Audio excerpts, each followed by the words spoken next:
ओबीसीतून आरक्षणाच्या मागणीसाठी जरांगे उद्यापासून मुंबईतल्या आझाद मैदानात आंदोलन करणार आहेत।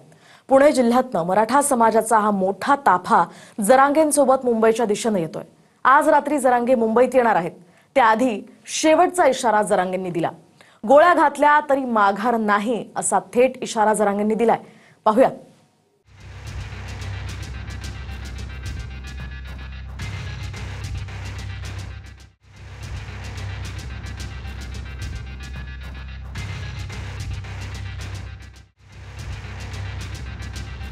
गोळ्या घातल्या तरी भेट नाही मी आता। गोळ्या घातल्या तरी गोरगरिबांसाठी गोळ्या झेलायला तयार आहे। माननीय उच्च न्यायालयाने चौकट आखून दिली आहे। त्यामुळे आता याची चौकट ही आमच्याही हातात नाही, ती उच्च न्यायालयाच्या हातात आहे।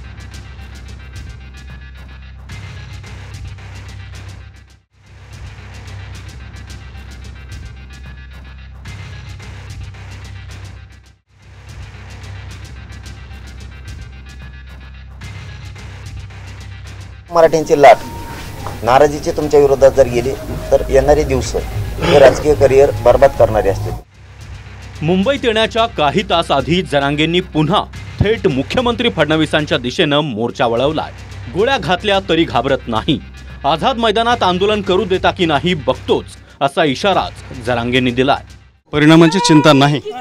गोळ्या घातल्या तरी भेट नाही मी आता। गोळ्या घातल्या तरी गोरगरिबांसाठी गोळ्या झेलायला तयार आहे। पण आता लक्षात येईल, छत्रपतींच्या विचारांनी जर सरकार चालतंय तर छत्रपतीच्या विचारांना चालणाऱ्या मराठ्यांवरती गोळ्या घालतंय का, आंदोलन करू देतंय का नाही, लक्षात आम्ही मरायला तयार आहेत। समाजाला एक दिवसाची परवानगी दिली जाणून बुजून, काहीच होऊ नये म्हणून। पुन्हा तीच लाट नाराजीची उसळली की जाणून बुजून एक दिवसाची दिली। सन्माननीय मुख्यमंत्री फडणवीस साहेब, तुम्हाला आदरपूर्वक सांगतो, तुम्ही आम्हाला आठ घालू नये ना 5000 लोकांची ही विनंती आहे। एक दिवसात मग अंमलबजावणी करा, जाऊ द्या, एक दिवसात अंमलबजावणी करून टाका, नाही तर आत्ताच करा ना। इथूनच गुलाब ट्रका भरतो आम्ही शिवनेरी किल्ल्यावरून। समाजाला मूर्ख बनवते ते, अपमान करतात माझ्या समाजाचा आणि माझा पण प्रत्येक वेळी जाणून बुजून। सगळ्यांना आपली मतं ठेवण्याचा अधिकार आहे, लोकशाहीमध्ये आंदोलन करण्याचा अधिकार आहे। लोकतांत्रिक पद्धतीनं जेवढी आंदोलनं होतील त्याला आमची ना नाही, त्याला आम्ही सामोरं जाऊ, आवश्यक तेवढी चर्चा करू, लोकशाहीच्या चौकटीत त्याच्यावर काय जे काही उपाय करता येतील ते उपाय आम्ही करू। एवढीच माझी अपेक्षा आहे की कुठलेही आंदोलन हे लोकशाहीच्या चौकटीबाहेर जाऊ नये। इथे तर माननीय उच्च न्यायालयाने चौकट आखून दिली आहे।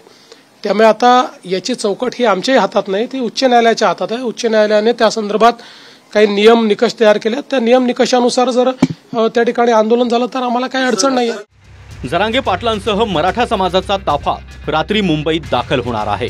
पण आझाद मैदानात फक्त एकच दिवस आंदोलनाची परवानगी आहे आणि त्यातही 5000च आंदोलकांची अट घालण्यात आली आहे। मात्र जरांगेंसोबत मराठ्यांचा भगवा जनसागर आहे, तर ओबीसी किंवा मराठा कुणावरही अन्याय होऊ देणार नाही असं मुख्यमंत्र्यांनी पुन्हा एकदा स्पष्ट केलंय। राजांचा आशीर्वाद आहे आणि खरंच हे सरकार जर राजाला मानत असलं, माझ्या छत्रपती शिवरायांना मानत असलं, तर आता शिवरायांच्या विचारावर चालणाऱ्या मराठ्यांना सुद्धा आता त्रास देणार नाही। आता आज सिद्ध होईल की छत्रपती शिवरायांच्या विचाराने चालणारे सरकार जर असेल तर मराठ्यांच्या मागण्याची अंमलबजावणी करील आणि मराठ्यांना आंदोलनापासून रोखणार नाही। मी त्याच रायगडाची, त्याच शिवनेरी गडाची, छत्रपती शिवरायांच्या पवित्र भूमीची माती लावून तिकडे चाललोय, शांततेत करणार। आता सरकार आहे का नाही छत्रपतींच्या विचाराचं हे आता सिद्ध होईल। दोन्ही समाजाला माझी विनंती आहे की शासन दोन्ही समाजाच्या हिताचा विचार करेल। कुठल्याही समाजाला दुसऱ्या समाजासमोर आणण्याचा शासनाचा हेतू नाही। त्यामुळे कोणावर अन्याय करून कोणाला देण्याचा प्रश्न नाही आहे, दोघांचे प्रश्न आम्ही सोडवणार आहोत।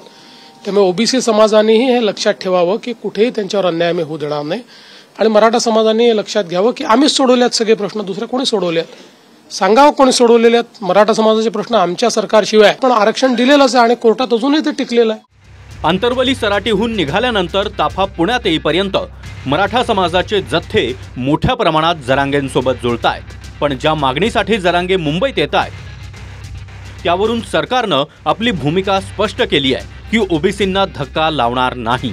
आणि जरांगेंची मुख्य मागणी आहे मराठा आणि कुणबी एकच आहेत, त्यामुळे सरसकट मराठा समाजाला कुणबी जात प्रमाणपत्र द्या, अर्थात मराठा समाजाला ओबीसीतून आरक्षणाची मागणी जरांगेंची आहे। आणि आता पुन्हा मनोज जरांगेंनी शिवनेरीमधून मुख्यमंत्री फडणवीसांना राजकीय बर्बादीची धमकी दिली आहे। मराठ्यांच्या नाराजीची लाट उसळली तर फडणवीसांचं राजकीय करिअर बर्बाद होईल असा इशाराच मनोज जरांगे यांनी दिलाय। फडणवीस साहेबांनी संदेश घ्यायला पाहिजे, त्यातून शिकायला पाहिजे की मराठ्यांच्या गोरगरिबांची नाराजी अंगावर घेतल्यावर पुढच्या काळात पण काय होईल। तुमच्यातला गैरसमज फडणवीस साहेब पुन्हा काढून टाका। बहुमताची सत्ता आली, मराठ्यांशिवाय आली नाही। पुन्हा मराठ्यांची लाट नाराजीचे तुमच्या विरोधात जर गेली तर येणारे दिवस हे राजकीय करिअर बर्बाद करणारे असते तुमचे। म्हणून मी कालही सांगितलं, शहागडच्या खुटा चौकातून, आज पण पवित्र भूमीतून शिवनेरी गडाच्या पायथ्याहून सांगतो, विनंती करून सांगतो, ते योग्य संधी आहे फडणवीस साहेब, तुम्हाला संधीचं सोनं करायची। जरांगे मुंबईत येणार असल्यानं आता पुन्हा मराठा आरक्षण उपसमितीची बैठक होणार आहे। जरांगेंसोबत चर्चेला तयार असल्याचं अध्यक्ष राधाकृष्ण विखे पाटलांनी म्हटलंय। आवश्यकतेप्रमाणे त्यांच्याबरोबर जाऊन मी चर्चा करायला तयार आहे। समिती म्हणून आम्ही सगळी काही, मी राधाकृष्ण विखे म्हणून नाही, पण जी आमची मंत्रिमंडळ उपसमिती आहे त्या सगळ्या समिती सदस्यांसमेत आम्ही त्यांच्याबरोबर चर्चा करायला तयारच आहोत। कालही होतो, आजही आहे आणि उद्या राहणार आहोत। चर्चेला तयार होतो ना आम्ही, म्हणूनच तर ते येतो म्हणले ना। आता त्यांच्यात काय झालं, आम्हाला काय तयार आहे चर्चेला तुम्ही सरकारशी? मी कधी नाही म्हणलोच नाहीला, फक्त एक दिवस मान्य नाही आपल्याला। तो शिष्टमंडळ आलं तर तुम्ही भेटणार आहात त्यांना, चर्चा करणार आहात? कम ना भेटायला काय अडचण? चर्चेला सरकारही तयार आहे आणि जरांगे पाटीलही, मात्र मुद्दा ओबीसीतून आरक्षणाचा आहे, त्यावरून तोडगा काढण्याचं प्रचंड मोठं आव्हान सरकारसमोर आहे। शिवनेरीहून सुनील थिगळे, दत्ता कानवटेसह प्रदीप कापसे, TV9 मराठी।